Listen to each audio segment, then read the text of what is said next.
नमस्कार दोस्तों और स्वागत है एक बार फिर से आप सभी का हमारे चैनल नॉलेज साथी पर। दोस्तों आज इस वीडियो में हम एक ऐसी औषधि के बारे में बात करने वाले हैं जिसका नाम है लवंग आदिवटी। दोस्तों इस वीडियो में हम जानेंगे कि लवंग आदिवटी क्या है, इसका सेवन क्यों और कब करना चाहिए और इसके क्या फ़ायदे होते हैं, साथ ही साथ में क्या इसके कुछ साइड इफ़ेक्ट भी होते हैं। तो दोस्तों ये सारी जानकारी हम लेंगे आज के हमारे इस वीडियो में, इसलिए आप सभी से रिक्वेस्ट है कि हमारे इस वीडियो को अंत तक ज़रूर देखें। तो आइए सबसे पहले बात करते हैं कि लवंग आदिवटी होती क्या है। तो दोस्तों लवंग आदिवटी एक आयुर्वेदिक औषधि है जो कफ का शमन करती है, यानी कि कफ और उससे संबंधित बीमारियों को दूर करती है। इस औषधि का मुख्य घटक लौंग होता है जिसकी तासीर गर्म होती है। इसी वजह से यह लंबे समय से छाती में जमे हुए कफ को बाहर निकालती है। गीली और सूखी खांसी को लवंग आदिवटी के सेवन से ठीक किया जा सकता है। इसके अलावा ये औषधि सांस की नली में जमे हुए कफ को निकालकर सांस से संबंधित परेशानियों को भी ठीक करती है। इसके अलावा दोस्तों जुकाम, खांसी और कफ को समाप्त करने के लिए आप इसका प्रयोग ज़रूर करें।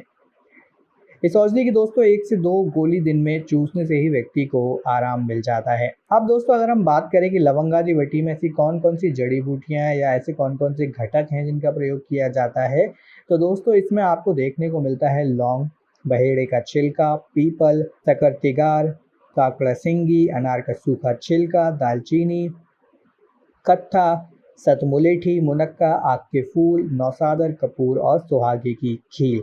तो दोस्तों ये सभी आपको घटक जो है इसमें लवंग आदिवटी में देखने को मिलते हैं।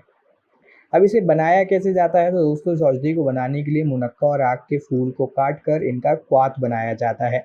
जब चौथाई जल दोस्तों बाकी रह जाता है तो इसमें नौसादर, कपूर, मुलेठी और सुहागे की खील मिलाई जाती है। इसके बाद बाकी बची हुई औषधियों को कूट कर अच्छे से छान लेना होता है और इस क्वाथ में मिला देना होता है। छोटी छोटी गोलियां बनाकर दोस्तों इन्हें हमें सुखा लेना होता है। इसके बाद इस औषधि का प्रयोग किया जा सकता है। अब इसके फ़ायदों की दोस्तों अगर हम बात करें तो इसका जो पहला फ़ायदा होता है वो होता है खांसी में।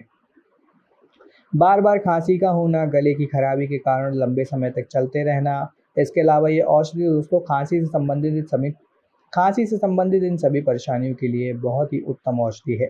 कई बार तो ऐसा भी होता है कि खांसी की वजह से व्यक्ति का हाल बेहाल हो जाता है, जिस कारण उसके श्वसन तंत्र पर भी बहुत बुरा प्रभाव पड़ता है। इसके अलावा दोस्तों कफ का जमा होना वैसे तो एक सामान्य बात है, लेकिन जब यह कफ छाती में जमा होता है तो इससे छाती में बहुत ज़्यादा दर्द होता है और सांस लेने में बहुत ज़्यादा दिक्कत का सामना करना पड़ता है। ऐसे में दोस्तों लवंग आदिवटी में लौंग के साथ साथ और भी कई सारी ऐसी जड़ी बूटियों का प्रयोग किया जाता है जिनकी तासीर अधिक गर्म होती है और कफ से पीड़ित व्यक्ति दोस्तों अगर इसका सेवन करता है तो उसका कफ पतला होकर धीरे धीरे शरीर से बाहर निकल जाता है। इसका दोस्तों जो अगला लाभ है वो है सांस से संबंधित यानी श्वसन संबंधित परेशानियों में। तो दोस्तों इसमें भी कफ जो है वो काफ़ी हद तक उत्तरदायी होता है इस तरह की समस्याओं के लिए। दोस्तों जब भी शरीर में कफ की मात्रा बढ़ जाती है तो यह श्वसन तंत्र की नलियों में जमा होने लगता है, जिससे सांस लेने में कठिनाई होने लगती है। इसी तरह दोस्तों कफ के कारण होने वाले सांप रोगों को लवंग आदिवटी के सेवन से खत्म किया जा सकता है और सांस संबंधी संक्रमण में भी दोस्तों ये फायदेमंद मानी गई है। कुछ और फायदों की दोस्तों अगर हम बात करें तो मुंह के छाले में भी इसका प्रयोग किया जाता है। अगर दोस्तों दिन में 1 से 2 गोली आप इसकी चूसते हैं तो दोस्तों इससे मुंह के छालों में आपको जल्दी आराम मिल जाता है।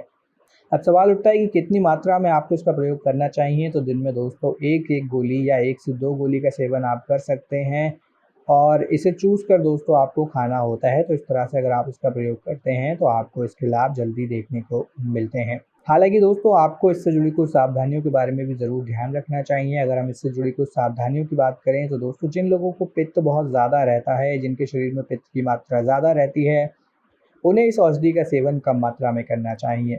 इसके अलावा गर्भवती महिलाओं को इसका सेवन करने से बचना चाहिए और दोस्तों कभी भी अधिक मात्रा में इसका प्रयोग ना करें, क्योंकि यह आपके शरीर में गर्मी को बढ़ा सकती है। अगर दोस्तों आपको पहले से ही किसी प्रकार के रोग हैं और आप किसी तरह की दवा का सेवन कर रहे हैं तो किसी आयुर्वेदिक चिकित्सक से सलाह लेकर ही इसका सेवन करना शुरू करें। इसके अलावा दोस्तों छोटे बच्चों को देने से भी दोस्तों आप इस औषधि को बचें। वयस्कों को ही इसका प्रयोग करना चाहिए। दिन में 1 से 2 गोलियों का दोस्तों सेवन आप कर सकते हैं। अब अंत में दोस्तों सवाल उठता है कि आप इसे कहाँ से खरीदें। तो दोस्तों डाबर, पतंजलि और वैद्यनाथ जैसी कई सारी नामी गिरामी कंपनियां दोस्तों इसे बाजार में बनाकर बेचती हैं। तो इनमें से किसी भी कंपनी के दोस्तों आप लवंग आदि वटी को खरीद कर उसका सेवन शुरू कर सकते हैं और इससे होने वाले लाभ को उठा सकते हैं। तो दोस्तों लवंग आदि वटी एक ऐसी औषधि है जो कि आपको अपने घर में ज़रूर रखनी चाहिए। तो दोस्तों इस वीडियो में इतना ही। आशा करते हैं कि वीडियो आपको ज्ञानवर्धक लगा होगा। ऐसी ही और भी वीडियोस देखने के लिए हमारे चैनल नॉलेज साथी को सब्सक्राइब करें। वीडियो पसंद आया हो तो लाइक और शेयर ज़रूर करें। वीडियो में अंत तक जुड़े रहने के लिए आप सभी का धन्यवाद।